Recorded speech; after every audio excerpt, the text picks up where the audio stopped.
Hi viewers, எல்லோரும் எப்படி இருக்கீங்க? நானும் நல்லா இருக்கேன். Welcome back to my channel. நான் உங்கள் ஆனந்தவழி நடராஜன். இன்றைக்கி நாம் கத்திரிக்காய் சாதம் எப்படி செய்யறதுன்னு பார்க்கலாம் வாங்க. கத்திரிக்காய் சாப்பாடு செய்கிறதுக்கு அரிசி 1/4 அரை கிலோ எடுத்துருக்கேங்க. கத்திரிக்காய் 1/4 அரை கிலோ, அதே மாதிரியே கத்திரிக்காயும் 1/4 அரை கிலோங்க. வெங்காயம் ஒரு 1.5 கைப்பிடிங்க, பூண்டு 1 கைப்பிடிங்க, கொத்தமல்லி 3 ஸ்பூனுங்க, கடலப்பருப்பு 2 ஸ்பூனுங்க, வரமிளகா 6ங்க, கருவேப்பிலை தேவையான அளவுங்க, ஆயில் தேவையான அளவுங்க.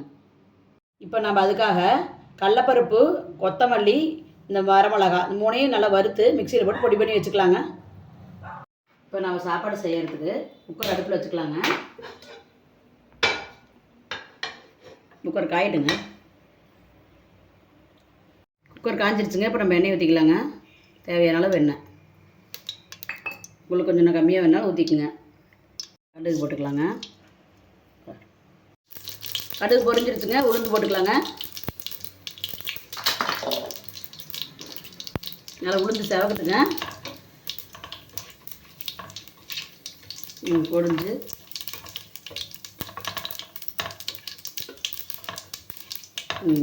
உளுந்து நல்லா செவந்துருச்சுங்க. இப்போ செவந்தோடனே நம்ம வெங்காயம் போட்டுக்கலாங்க.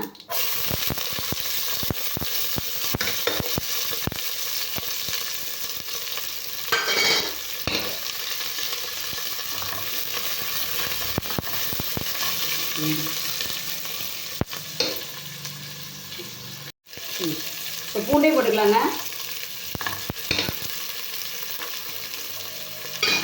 நல்லா வணங்கட்டுங்க. கருவேப்பிலையும் போட்டுக்கலாம்.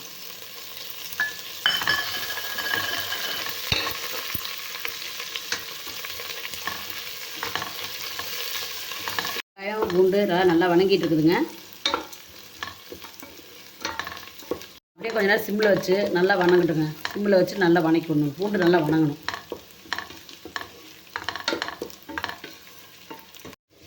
வெங்காயமும் பூண்டு இப்போ நல்லா வணங்கிடுச்சுங்க. இந்த டைமில் நம்ம கத்திரிக்காய் சேர்த்துக்கலாம்.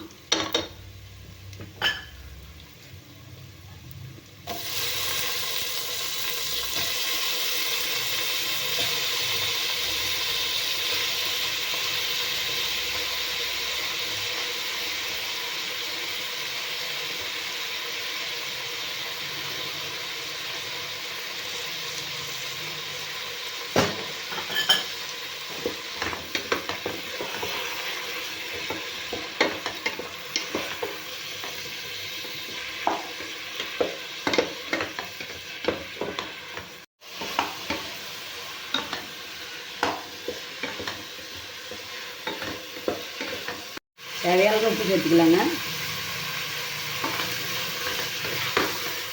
கல்லுப்பு தாங்க போடணும் எதுக்குமே.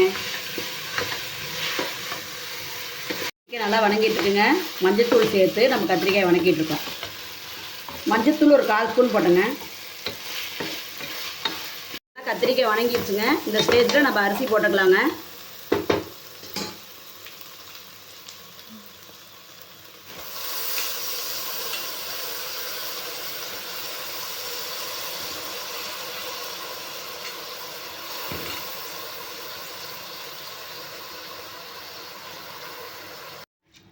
இப்போ நல்லா அரிசி போட்டு வணக்கி விட்டுறலாங்க.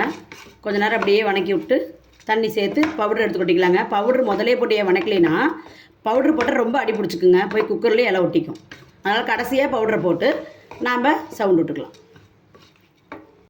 இப்போ அரிசி வணக்கிறதும் காப்படிக்கு 2 டம்ளரு, அரை காப்படிக்கு 1 டம்ளர், மொத்தமாக 3 டம்ளர் தண்ணி வச்சுக்கிறேங்க. தண்ணி ஊற்றிக்கலாங்க. 2 இது 2 இருக்குதுங்க. இன்னொரு 1/2 டம்ளர் சேர்த்து 3 டம்ளர் ஊற்றிக்கிறேங்க. கொதி வரதுக்கு முன்னாடி நம்ம அரைச்சி வச்ச பொடி கொட்டிக்கலாங்க.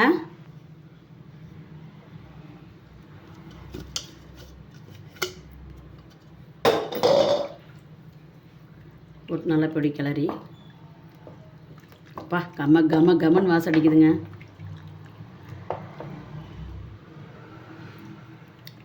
இப்போ டைமில் நாம் உப்பெல்லாம் சரியாக இருக்குதா அப்படின்னு பார்த்துக்கலாங்க.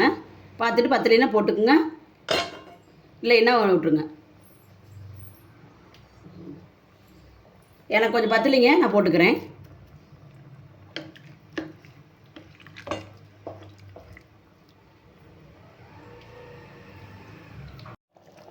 இப்போ நல்லா கொதி வந்துட்டு இருக்குதுங்க. நல்லா கொதி வந்துருச்சு. நம்ம இப்போ குக்கர் மூடி போட்டு விசில் விட்டுறலாங்க.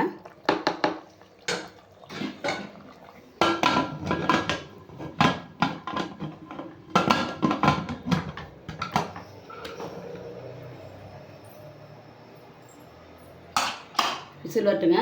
மூணு விசில் விட்டு நிறுத்திடலாங்க.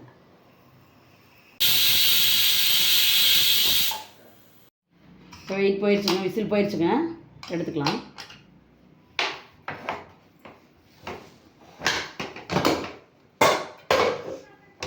அப்பா பாருங்கள் எப்படி சாப்பாடு வந்திருக்குங்க.